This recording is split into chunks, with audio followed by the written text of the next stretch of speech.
se fueron a las nubes. Entonces nos preguntábamos, ¿qué llevamos? ¿La carne o la ensalada? Y la gente empezó a llamar, a comentar una cosa y la otra. Y tuvimos muchos mensajes de WhatsApp donde nos preguntaban, aquellos que les queda un manguito para ahorrar, ¿qué se hace con lo que te sobra?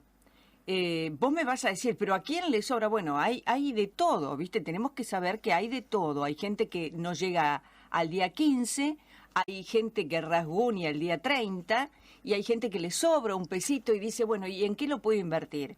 Y como este programa es para todos, también vamos a consultar sobre ese tema.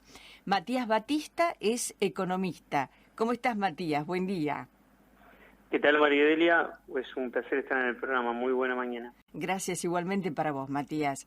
Vamos a comenzar hablando un poquito, semblanteando cómo viene el año, Matías, en materia económica.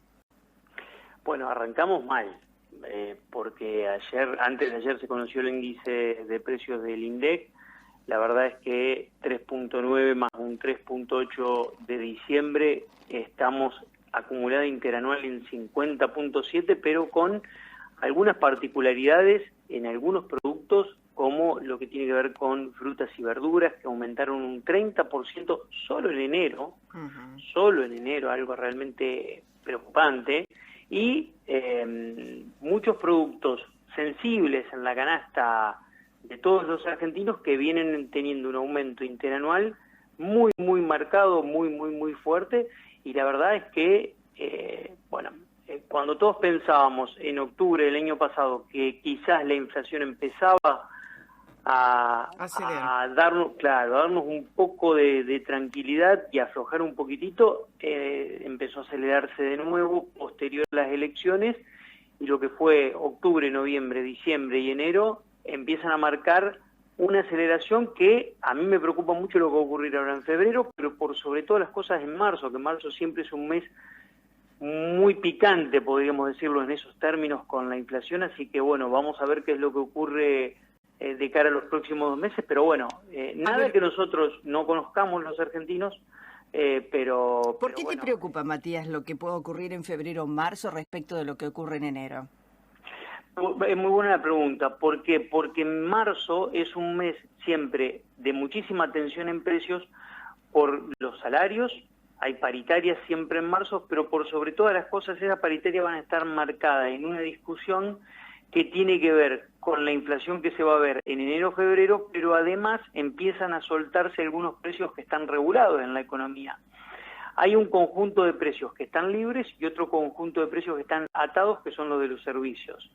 En este caso puntual, la inflación del 51% es una inflación promedio. Entonces, ese promedio se constituye con los precios que prácticamente no aumentaron nada, que son los servicios que han estado congelados, y los precios libres que han aumentado un promedio de un 70%. Entonces, ahora empieza la etapa donde hay que soltar los precios que estuvieron pisados y congelados durante todo el 2020 y gran parte del 2021, y los servicios públicos van a empezar a aumentar. ¿Cuánto? Y hay que ver ahora, todavía no está bien cerrada la discusión de cuánto van a aumentar. Eso forma parte de la discusión con el FMI, porque lo que no aumenta en los servicios públicos es plata que tiene que poner el Estado mediante subsidios. Bueno, se habla, el fondo que propone un aumento, el fondo, según tenemos que cumplir con el acuerdo del fondo, deberíamos tener un aumento del 150% en la luz y el gas. Y yo me pregunto, ¿el costo económico lo pagará el gobierno? No lo va. Ese aumento no se va a llevar adelante tal como lo propone el FMI. La verdad es que el gobierno va a ajustar una parte en tarifas y la otra parte, gran parte, la va a seguir pagando, subsidiando. Fueron 11.000 millones de dólares los subsidios del Estado Nacional a las tarifas el año pasado, es 2.2 del PBI, o sea, el déficit de la Argentina ya en un 50% empieza a explicarse, y un poquitito más, empieza a explicarse solo por los subsidios a las tarifas, y empieza un atraso, ese famoso atraso en las tarifas de servicios públicos, en el cual el Estado pone gran parte y después lo pagamos todos, ¿con qué? Con mayor déficit y con mayor inflación. Hay que lograr un equilibrio en esta pata porque no es una cuestión menor a observar, ¿no? Decime, Matías, y ustedes los economistas, pensando en la realidad que se vive, ¿qué inflación ven hacia fin de año? Yo particularmente, hay muchos economistas que ven la inflación por arriba del 60%, hay otro grupo de economistas que vemos la inflación entre un 50 y un 60% en lo que va este año, pero son muy pocos y ni siquiera el Banco Central con el relevamiento de expectativas lo ve por abajo del 50. Durísimo.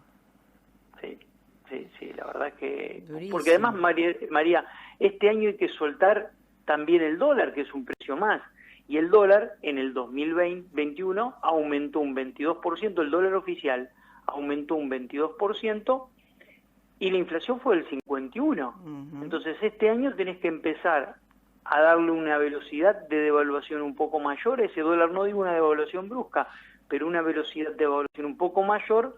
¿Para qué? Para que no te tengas que encontrar el año que viene con una devaluación brusca, porque si vos tenés de vuelta arriba del 50% de inflación este año, como tuviste el año pasado, y devaluás de vuelta el 22%, vas a perder competitividad, vas a empezar a exportar cada vez menos, y en algún momento eso se corrige ¿con qué? Con una devaluación brutal, y nadie quiere eso.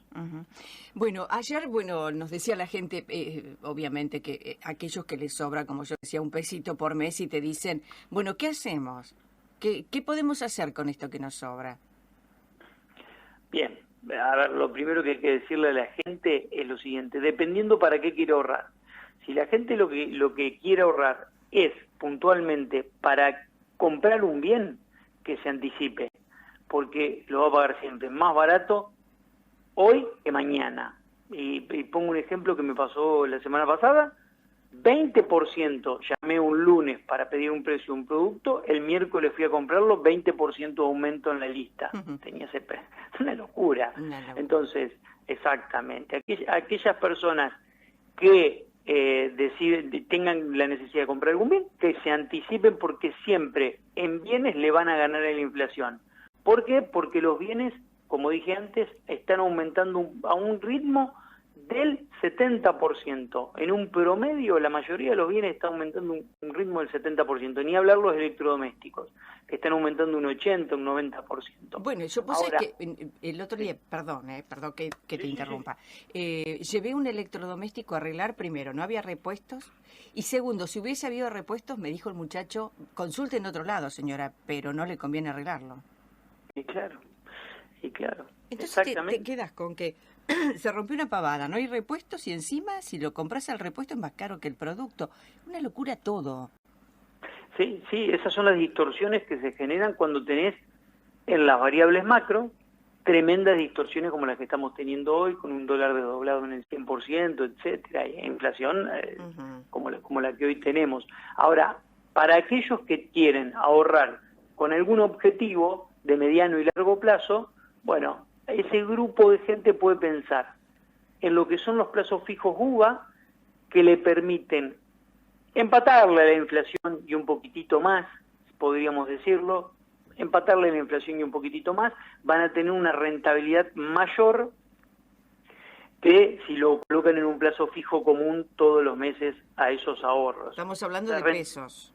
Estamos hablando de pesos, por supuesto. Ahora, aquellos que quieren ir un poquitito más allá pueden ir a los fondos comunes de inversión, y en los fondos comunes de inversión lo que tienen es un abanico muy, muy grande de instrumentos para invertir.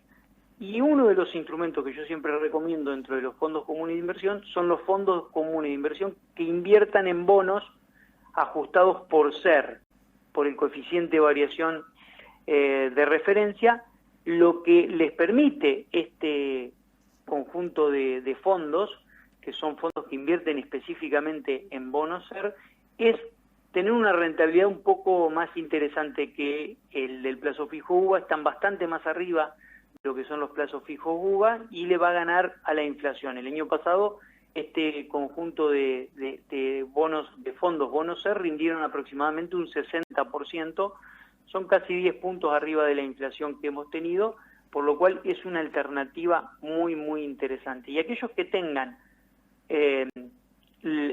también la posibilidad de invertir en fondos como una inversión, pueden ir también a los bonos, a los fondos que invierten en bonos atados al dólar. Entonces acá lo que se cubre es de la variación que va a tener el dólar oficial desde esta fecha hasta que decida retirar el dinero. Es como un seguro de cambio. Vos lo que tenés, claro, pones el dinero y cuando retirás te garantiza la devaluación. ¿Qué pasa con las criptomonedas? Bueno, es una alternativa más. Yo generalmente siempre recomiendo que quien va a invertir en criptomonedas lo haga con algún asesoramiento. ¿Por qué? Porque las criptomonedas son para colocar una parte pequeña del patrimonio, entre un 5 y un 10%, dinero que uno está dispuesto a guardar ahí y a esperar el tiempo que sea necesario como para ver hacia dónde va este mercado. Ajá. Puede ser un mercado de excelente rentabilidad, pero el que entra tiene que saber que colocó 10.000 pesos hoy y mañana puede estar valorado esos 10.000 pesos que colocó en 5.000, o puede estar en 15.000, 20.000. La volatilidad del mercado cripto es muy, muy alta. Por eso yo, con respecto a quienes tengan quizás una mayor capacidad de ahorro, lo que les recomiendo es que analicen la posibilidad de algún asesoramiento para entrar en el mercado de CDRs. ¿Qué son los CDRs? Esto para mí es lo más interesante, o uno de los instrumentos más interesantes que tiene el mercado argentino, que son los depósitos, los certificados de depósitos de las acciones norteamericanas en Argentina. Ajá. Te hago la otra pregunta que también nos hacen y lógicamente consultamos a quienes están en inmobiliarias y tienen su propia opinión. Pero vos, ¿qué pensás? Si tenés una casa, un departamento, un inmueble, ¿es tiempo de vender, de esperar? ¿Es tiempo de comprar? Bueno, el mercado inmobiliario varía mucho dependiendo del lugar en donde estés.